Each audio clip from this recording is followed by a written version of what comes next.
This is Talking My Walking. I'm Rodrigo Ribeiro. I'm going to talk about identity politics, class politics, and systemic change.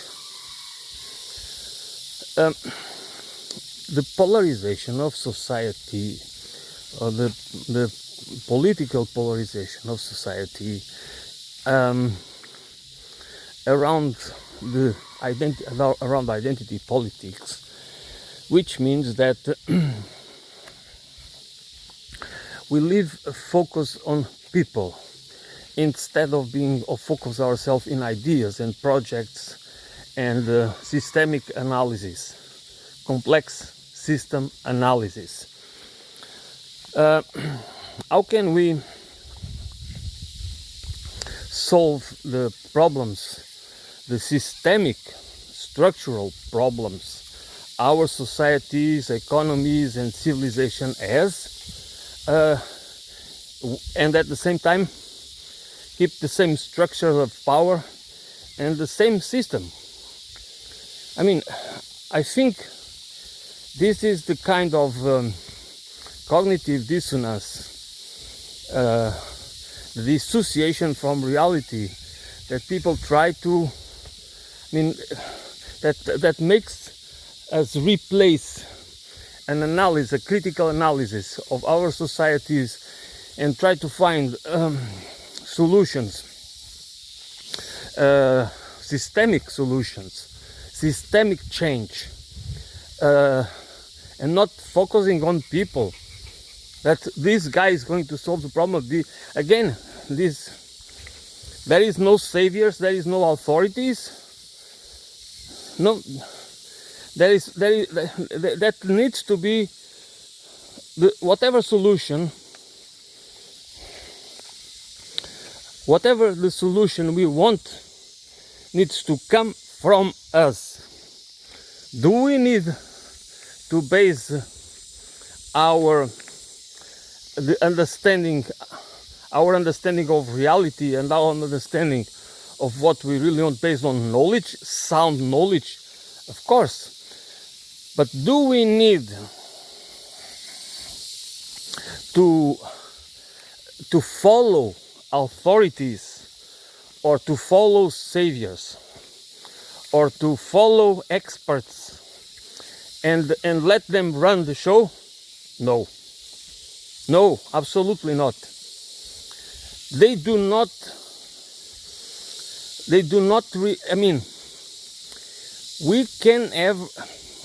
We need direct democracy. We need participatory democracy. Direct democracy might be a participatory democracy. We can discuss how do we achieve it, or how do we make it work. But participatory democracy doesn't mean that we don't have people representing us in certain functions, okay? Because we need to organize society, and an organized society needs some sort of hierarchization. But we can have a horizontal hierarchy that is not based on a structure of power. Is based on a structure of responsibility that is respected as that.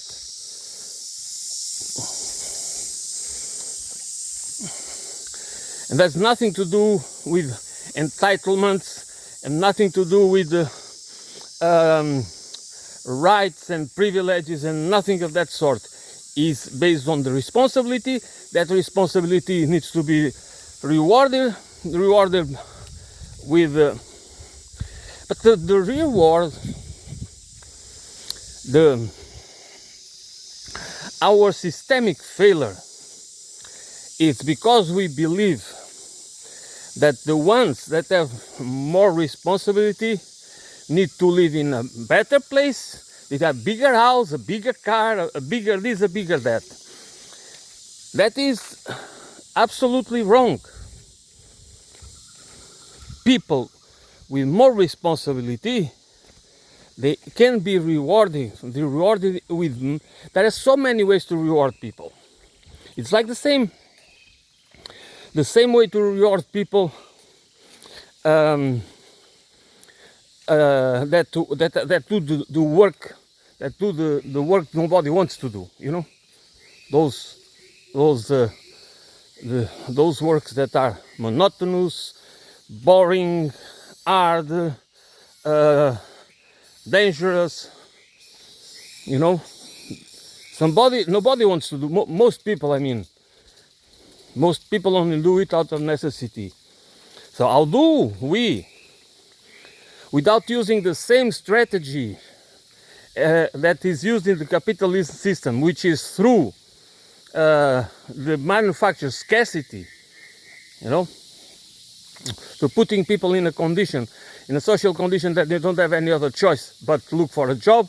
So there will always be people willing to do anything for survival, to bear conditions and being treated like animals, just to survive, and especially because you know, the natural laws of life, we it's natural that people have families, which mean they people have children, and then they feel responsible for their children, and then they just submit themselves as voluntary submission to any conditions in order to provide for their children. And that's these mechanisms are used by exploitative for-profit systems without, and we just take it for granted, and we assume it's natural, we assume it's the way things work, and that's it. And then we just reproduce the same malignity of a system, the malignity, I think it's the word exists, the malignancy or whatever. Of the systemic malignancy is the metastases of this malignancy are reproduced and spread through, you know, generation after generation, through the narratives that are imposed on us since we are, I mean, little children. So this we need to fight this, because this is basic. The identity politics is very dangerous. You know, it's always fascistic. You know, we do not need the cult of personality. We do not need that for it. It doesn't matter. Religious, politics, culture. No, the cult of personality is wrong. And we need to understand it, because what matters is to discuss ideas. It doesn't matter because one idea, most ideas, usually they come out of certain cultural and social circumstances. And usually it's not only a single person or genius that is thinking about it.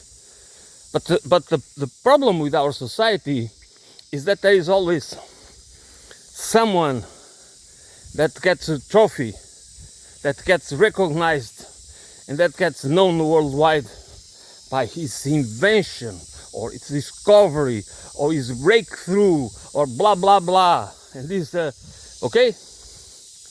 That's not because we don't need to admire people that can have the ability to discover new things. That's not about that. They could not do it alone. And that's this is the principle that we need to debate ideas. We need not the ideas it, by themselves should be always discussed. It's like the same thing to discuss about political projects, or we are not supposed to talk about people, to maybe say it is this and that. No, doesn't matter. It matters that it is because a single human being cannot see all.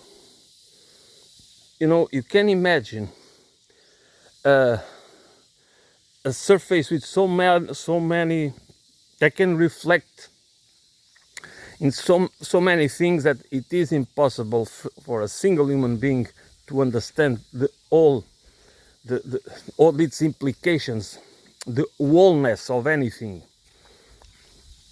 So we always miss something. We always, because we have all of us have limitations. Even we can have it is not about IQ. Many people that are very smart and they can be very stupid and very biased and very this and that.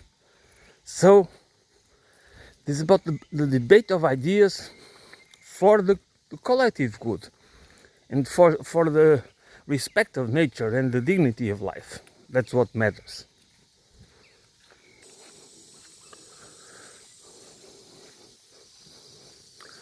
We all are the one and only. That is a singularity about us. That is two things.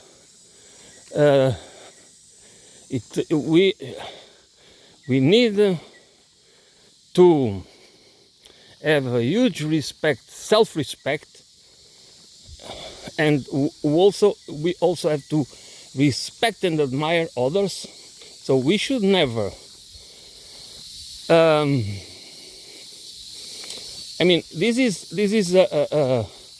this is a coin with two faces. There is two faces, and this is what matters.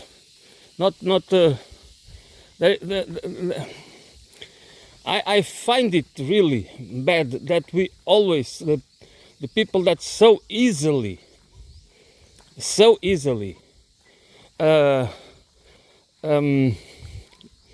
believe that they need to follow others.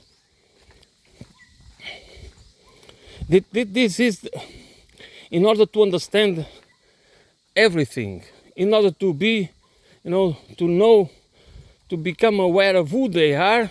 They need others to tell them who they are.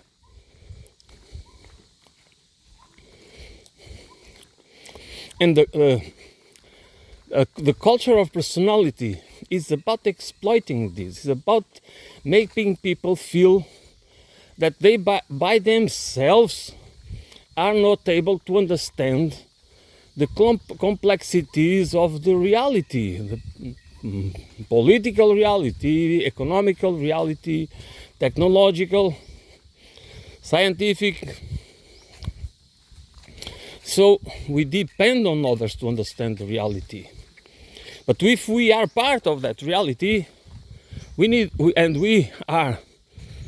are part of that reality. We are all part of society. So, and if we are also asked to vote, and how can we not be our awareness matters, the knowledge about the systemic knowledge that we should have and share and discuss needs to be as much factual based as possible. So we should not just be followers. We cannot be followers. But being followers,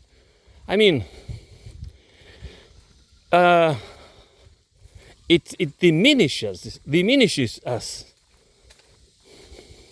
We need to be we are part of the process, because we are a process.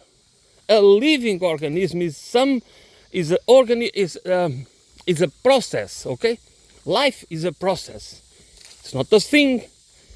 It's not divided in pieces. It's just a process from its inception to its end. And even after that, there will be a process of the dissolution of the body. But this is so we cannot accept a role in society that is secondary, or we even have this idea that we do not count for anything in a society. I mean, because if you are a loser, if you already accept or you are the conviction, the principle, the axiom that a loser is somebody that doesn't deserve respect, because if it's a loser, it's because it's missing something, and it's only defined, and being a loser is defined only in material terms. And by material terms, it's also intellectually, in academic terms,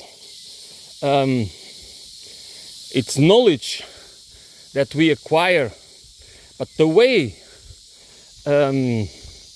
everything is measured, how the system is set up is materialistic in the sense that it is to serve a system that is based on money, on profit, on the accumulation of capital. So we already are conditioned in school by these narratives and the rules that are and principles that we need to follow are already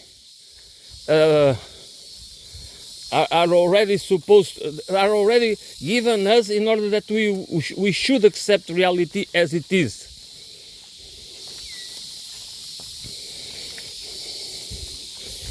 So we need to accept that there is the need to be rulers. There is everything can be justified. That I'm absolutely sure that we have the ability to justify anything. That doesn't matter how good or how bad. Which means that we can rationalize it. We can make it sound logical. It has been done following a certain logic, which is how we justify unacceptable behaviors. And we always, the powers that be, the people that benefit with this, every time, the authorities, the experts, okay, the elites that benefit with a certain social and economic order, they will, when they are faced or challenged with new ideas, ideas that are challenging their power and their control over society and the economy and property, they will always say that we cannot change because it's impossible. it doesn't work, it won't work. Where do we get the money? Where do we get this? It is always the same game, and it's impressive. It's how people do not understand it. That there is never money and resources to make changes that benefit the society and the environment. That's why we have now this idea of the green transition, because this idea of the green transition, which I'm not against it, it's just that it's not as it doesn't. It looks one thing and it is not exactly what it looks. Is more about to preserve the status quo, to preserve the order, the system we have, than to really defend the environment, because we continue the ecological footprint is continue growing. Is growing. Is not. We might be able to decrease the use of fossil fuels, but we are not decreasing the humanity ecological footprint, and that obviously is unsustainable. But because we cannot challenge the system, we have this politics of identity and the cult of personality that replaces, occupies the space of the true ideological debate and systemic critic, and to challenge the existing paradigm in order to that we could really understand how can we have a true, real system change.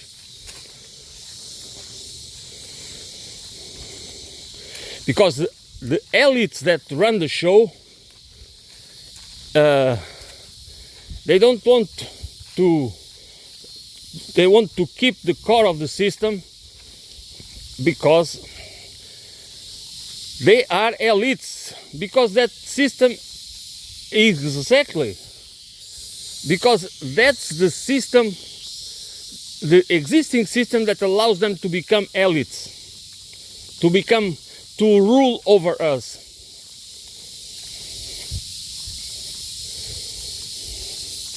And the revolution, the real revolution that we need in order to challenge the existing system, it's a cultural revolution, not a woke culture revolution. It's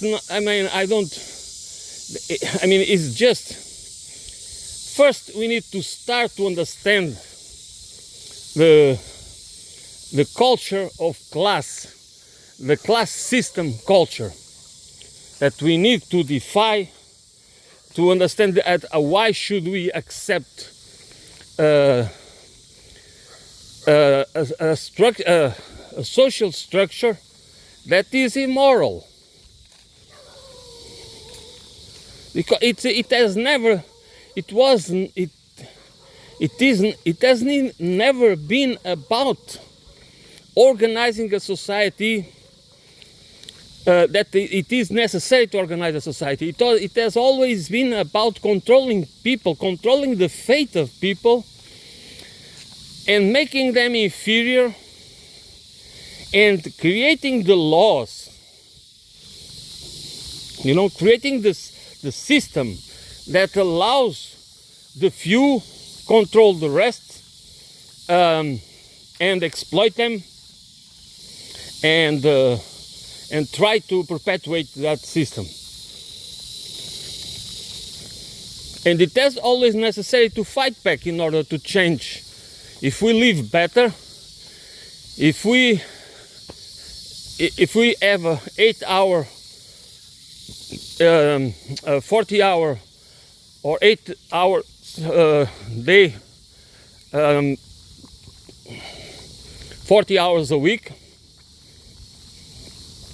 or if in some places it is even possible to work less hours.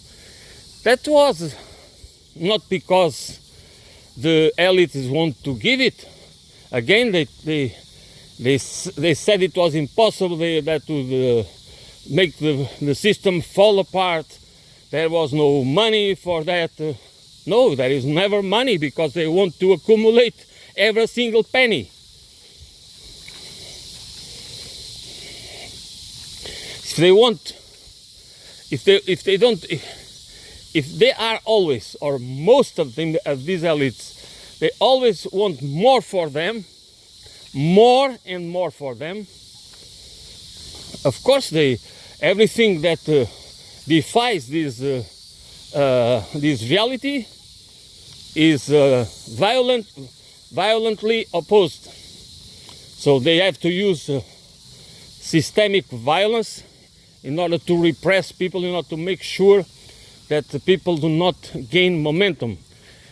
That's why we do not have, unless we understand the roots of the problem, and we come up with and we have a true cultural revolution, and ideological revolution, how we understand society, the economy, civilization, and human condition, we of course won't be able to defy them. Because it's not only about protest, it's not only about, as I said before in other moments, it's not about demonstrating, it's not about striking, it is much more than that. It has to be a ideological and cultural revolution. And now we understand all the basics, which means the basics is what the human condition, but related.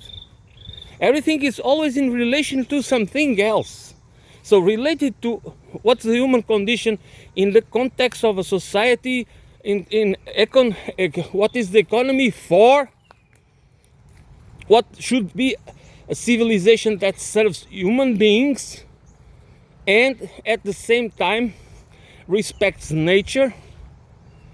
And what do we need? What do we want? What is a good life? Is just consuming, just becoming obese, and dependent on commodities and convenience? What is the real purpose of life? What can we do to build a compassionate and empathic civilization, holistic ecological civilization? I think this deserves a deep a discussion and reflection about our role, not only in society, not only in the economy, but also in life. What should be the process that brings us that allows us to have a meaningful life, not only through material possessions, wealth accumulation, maximization of profit, screwing everything around us.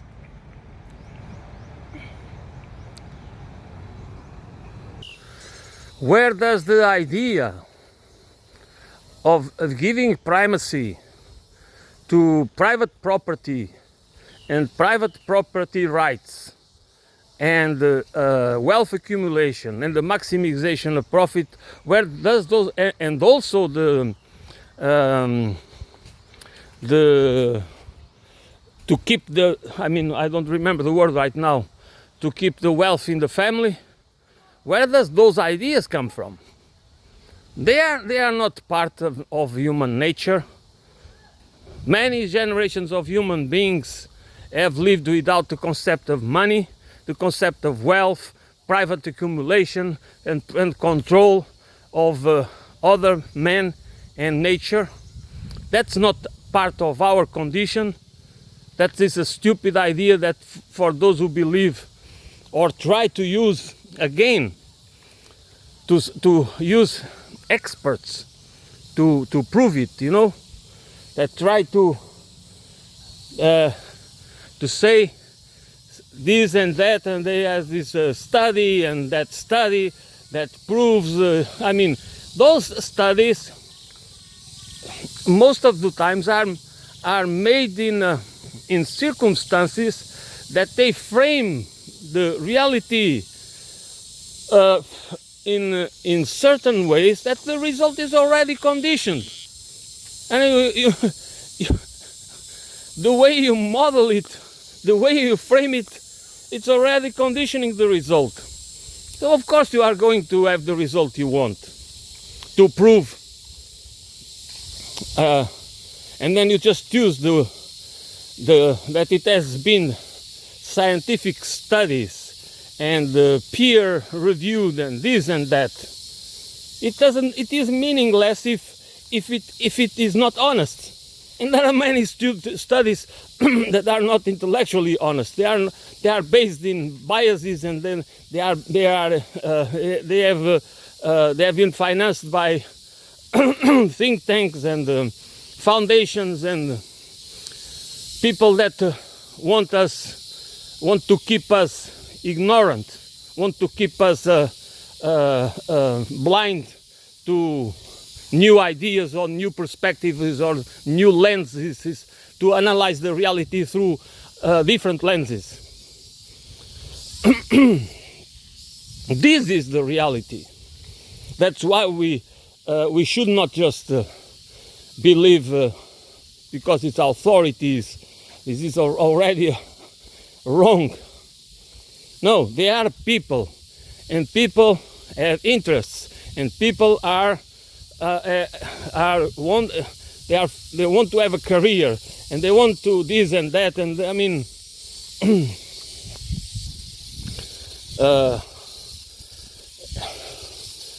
so these ideas of inheritance, that's the word I was looking for. Inheritance, you know, the principle and the primacy of these values and these where they come from, these ideas of of normalizing and naturalizing and legalizing these principles. You know, because we are all made, like Steinbeck said, Americans are all made believe that they are momentarily or temporarily embarrassed millionaires. You know, at this time it was about millionaires, not billionaires right now. So if the powers that be, you know, if the elites, the oligarchs and plutocrats and the PR industrial machine, you know, industrial complex machine can make us believe that we are temporarily temporarily embarrassed millionaires, of course we do not of course we cannot see the malignancy of these principles and ideas, how they can poison our life, how they can make us scumbags instead of developing a feeling of cooperation, compassion and empathy. and feeling part of, connected and part of this reality, the reality of other beings, human beings and animals and trees and rivers and everything else, instead of being focused on accumulating, on having the right to own private stuff, especially property and land and houses and everything else. I'm not talking about small stuff, you know. I mean, we all should have the right to have our private toothbrush, all right? Okay? That's the right I want for me. I want that right for me, to have my private toothbrush, okay? That's not the point. That's not the point. Those ideas are spread and are transformed into the water, you know, the environment, the air we breathe, okay? Like the water for the fish. And that's why we believe that we cannot live in any other way but like that. And it's good. It's so good that we have our own house. Couldn't we have a house? Couldn't we enjoy a house without being ours? Couldn't we be in debt for 30 or 40 years to pay a house that can very easily be taken away from us, and nevertheless we believe it's ours? But we have to pay taxes to live there annually.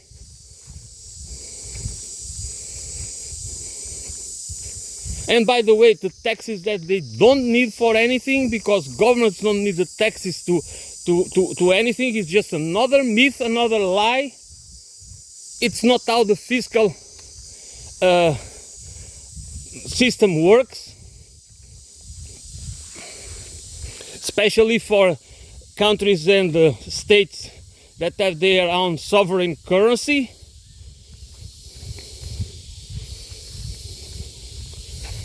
Does it matter? No, because it's not what people believe, and beliefs are more important than facts. You know, if I can make you believe that you are mad, and you believe, and then if I can make you believe that, you'll think you are mad, or you are worthless because you don't own anything. I can make make you believe that you are a loser because you don't own anything, or your life has been very difficult and you have been having problems to adapt to a dysfunctional system that nobody wants to recognize it's dysfunctional. Does it matter? No. And this is the problem. And then we divert. It's also this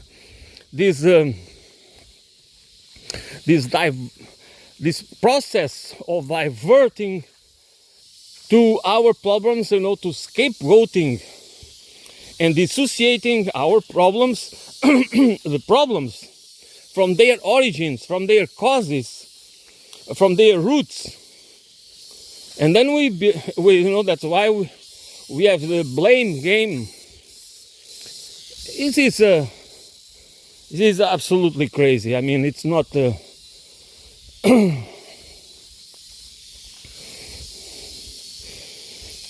Therefore, we need the identity politics, and you need the cult of personality. You know, you need a strong man. You know, a savior, an authority,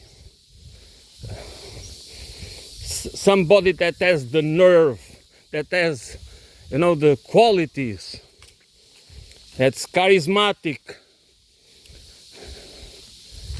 And then we just do not think that this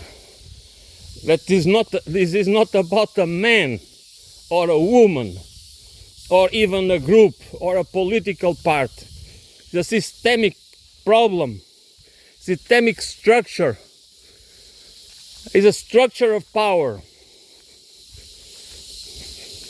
And there are people in control of that structure. And there are people dictating the marching orders.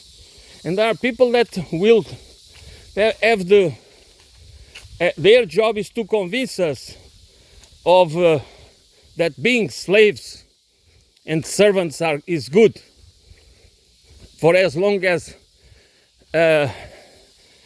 we are given a little bit of the pie, you know. That's why they do not mind to compensate, to reward the people that serve the system, you know, the ones that keep the structure of power in place. Those are the ones that they don't mind to reward them. While the other ones, the ones that make things work, you know, the ones that really are needed because they are the ones that put our food on the table, that keep the streets clean, that keep the hospitals running, that keep the schools and the factories and everything else. Those, of course, are to be exploited, even as we all know, and many people are already aware of that. Even people that we can consider they are kind of wealthy, you know, like farmers, have a lot of machinery and big chunks of land, but they are in trouble. Why? Because they are just cogs in the machine. You know, they earn very little. They depend on what's the name of it? The government gives, you know, they depend on some money. The word will come. In the money that the government gives them to compensate for the low prices that are practiced in the so-called free market. Another myth. There is no free market. The markets are rigged. The financial system doesn't. It's just a huge scheme. I mean, but since we are all made believe that you are just temporarily embarrassed millionaires or currently billionaires, so that we identify more with Elon Musk or Peter Thiel or other scumbag like them, then we identify with our neighbor or with our fellow citizens that are going through a tough time, like many of us do, or we don't identify with the loser that is begging in the sidewalk or the bumps, you know, the people that drug addicts and all, they are just losers. They don't have the nerve, they don't have the strength, they are not resilient, they are this and that, they lack entrepreneurship and they lack this and that.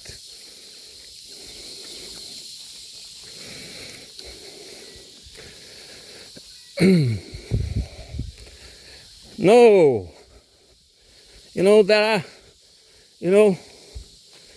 that's the same principle as when they say that people are living above their means. No, people are deprived of the means to live by this scumbag elite, by this unscrupulous opportunist elites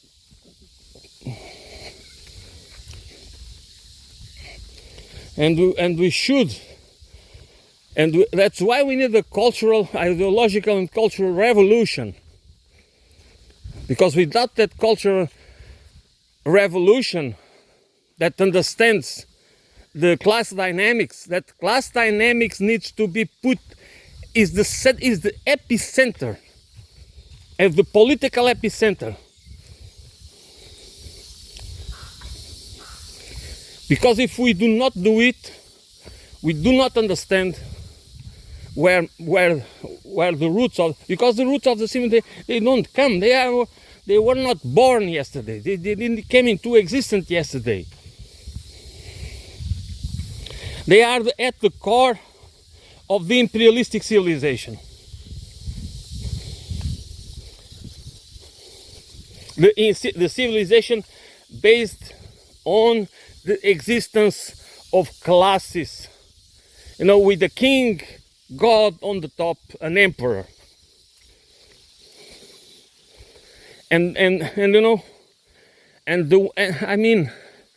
how can people accept it?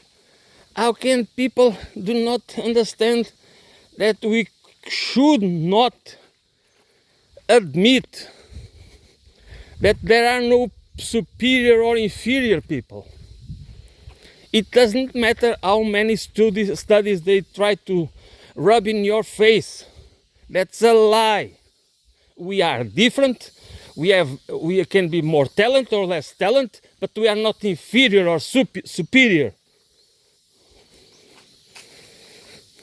Blue eyes are not superior to brown eyes, okay? You don't see better because you have blue eyes. So the color of your eyes doesn't matter for the function of seeing. The same goes with the color of your skin. And the same goes with your intelligence. Even if you believe you are the smartest guy in the room or in the world, doesn't matter. You have flaws. We all have flaws. We do not own the truth. None of us. That's why we need to discuss. That's why we need to be aware that we are bits and pieces of others. The knowledge and the experience of others. That's who we are.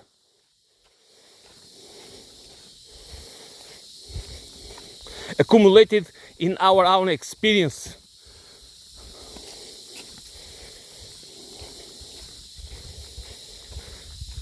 So we need to have a cultural revolution.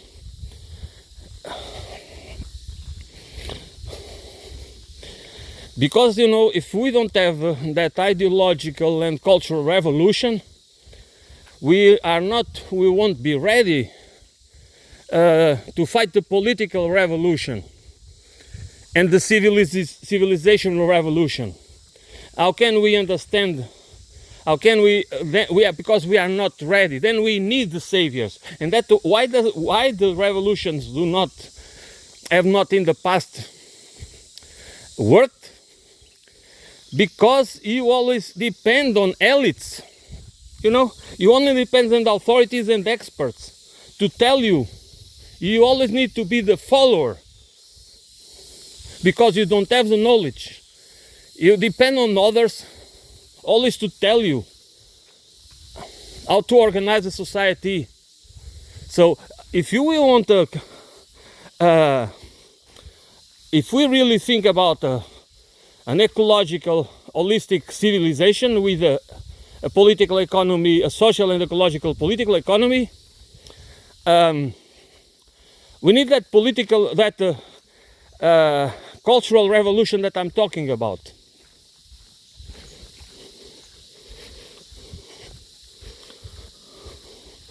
This is obvious to me, and we should, the parties, especially the parties on the left, should be responsible for that, because nobody else is going to change the capitalist system and the imperialist system, which, by the way, that cannot be. In order to save capitalism, in order to keep the capitalist system, we cannot get rid of the imperialist system, because capitalism needs to expand. So the people on the left, organizations, movements, groups, political parties,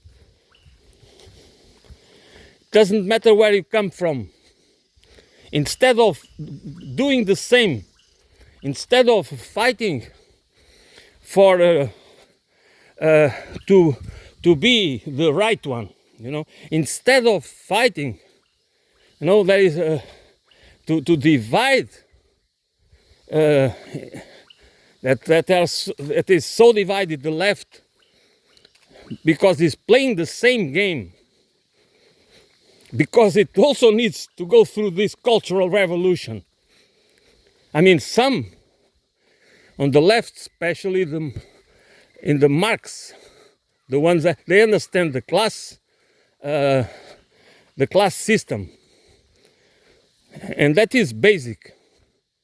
Because again, if we don't understand that, we cannot understand. Because we already are buying into one of the structural features of the system that has been always, that is structural. Why is it structural? Because in order to make other people do the hard job, the job that nobody wants to do, that you don't want your children to do it, that you don't want, the rich don't want to do it, like wars. Who are the ones that die, that go to the front lines? Who are the ones that build the walls and the buildings and the temples and the palaces and all that shit? Who are the ones that toil the soil, that grow the food, that have been... I'm not talking about today that we have a lot of machinery. I'm talking about the past when work was doing manually. From sunrise to sunset.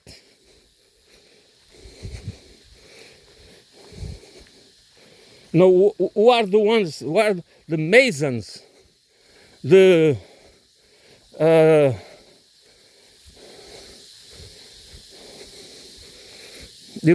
the people that work, that need to work hard physically in order to to fulfill other people's whims and wants, like the rich classes, that they can live in luxury, while the other ones just have the same clothes falling apart and live in conditions, because poverty is necessary. So class dynamics, without this class dynamics we could not. That's why some people agree with that, because they understand that this class dynamics is necessary, because without this system, civilization as we know it, it might not be able. It would have been a civilization, because there are cases where civilization, where there are cities that were built, but there was no indications of class in the hierarchy, because there is all houses are kind of the same size or the same. There is no evidence of social differentiation, stratification, and that would be that would have been the type of civilization if we would not have this hierarchical system, exploitative, to enslave people. We could have, and that's where we must go. We could have a civilization that would much be less ecologically, could have been less damaging, because cannot be based in the wealth accumulation and the maximization of profit and privatizing everything, commodifying everything, and making people dependent on convenience. And that's what we need to have as an ecological holistic civilization, is exactly a society organized in ways that there are no inferiors or superiors. There are people with different tasks, and by the way, I defend that we should have in society a different role according to our age. Not because we should do all our lives the same, have a job. If I have to work in a factory, do I have to be a factory worker for all my life, or should I have a role in society according to my group age? And the wisdom by when we become a senior, we have the life experience. We are not wiser than the young. I mean, we are not smarter than the younger people. That's not about being smarter. It's about accumulating a certain experience of life that gives us the kind of wisdom that should be respected.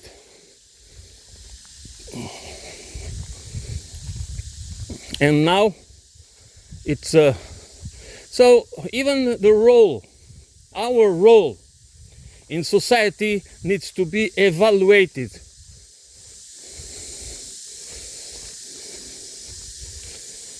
Because we need to have relevance. Each one of us needs to if again, because we need a participatory democracy. As I said before, there are certain roles that we need to be represented, but not like today's representative democracy that is not democracy, and they do not represent us, because the ones that are supposed to represent us, they represent the wealthy elites.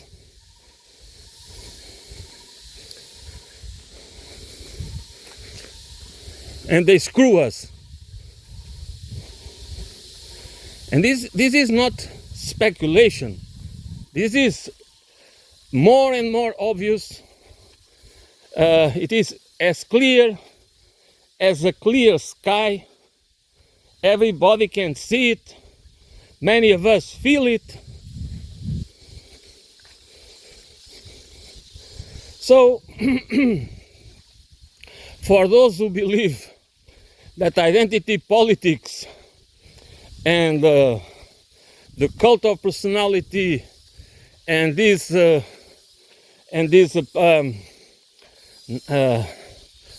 far-right nationalistic populist ideas about saving the society and the cultural identity, that people, many people do not get it, but that is, I said it before, I'm going to say it again. This is the woke culture of the right. There is a woke culture of the left, or the liberal progressive, liberals, progressives, and there is a woke culture of the far right.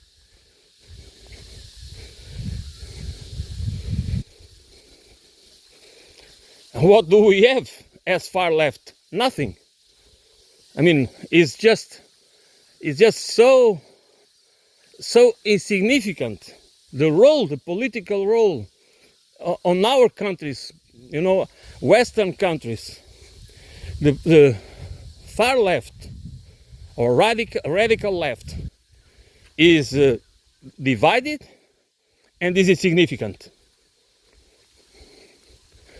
So there's a responsibility, the responsibility to build a left that is for a classless society that understands the relevance, the full quality of class politics, and really wants an ecological civilization, or ecological civilization, with a a social and ecological political economy. This needs to be us, the citizens, to build this movement and organizations, transnational, international organizations, because this cannot happen, as I said before, and I'm going to repeat it again, it cannot happen in a single country. It needs to be a process that involves as many countries as possible, otherwise it doesn't work. So that is why we cannot, we always think, again, this is the same mindset.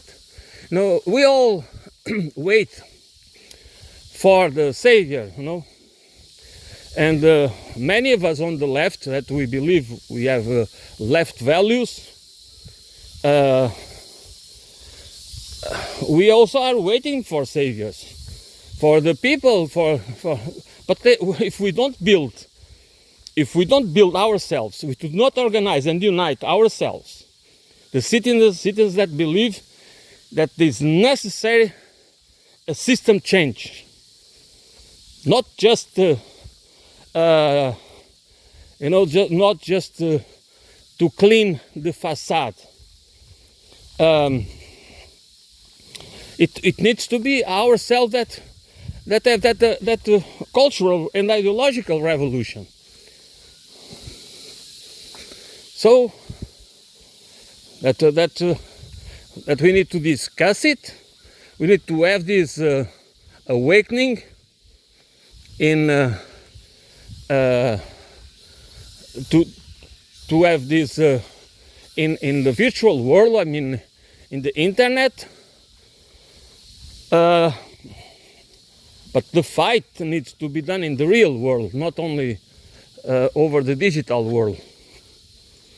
The digital world is good to share knowledge and experience, but the real world is where the battle happens. We live in the real world, the world where food matters, shelter matters, clean water matters, services, the universal basic services matter, and everything else that we need to have a decent life and to participate in the economy and the society, to be able to build meaningful lives. This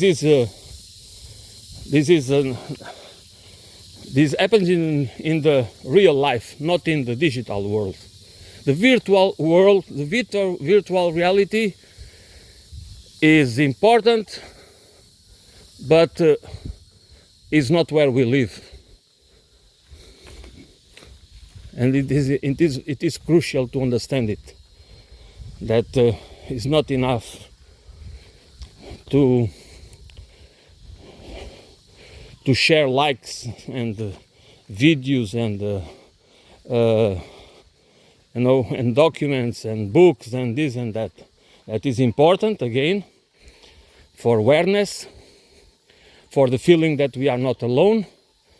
But then we need to work in the real world to build the real revolution, in the real world. So that's I'm going to end it now. There will be a continuation. So this is a conversation. This is